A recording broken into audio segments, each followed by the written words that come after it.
আসসালামু আলাইকুম। আপনারা সবাই দেখতেছেন এটা হচ্ছে নোয়াখালী দ্বীপ উপজেলা হাতিয়া নলছিরা ঘাটের বর্তমান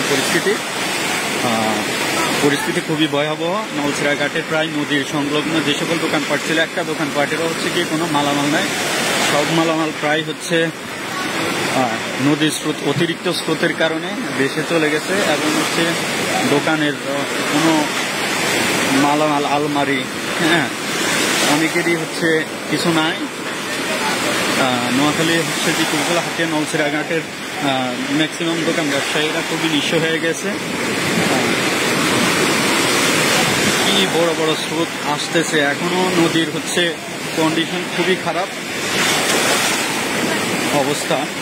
আমি হচ্ছে কি যে জায়গায় দাঁড়িয়ে আছি এখানে হচ্ছে কি আমি নিজেই টিকতে পারতেছি না, কি পরিমাণ ঢেউগুলো আসতেছে আপনারা সবাই দেখতেছেন।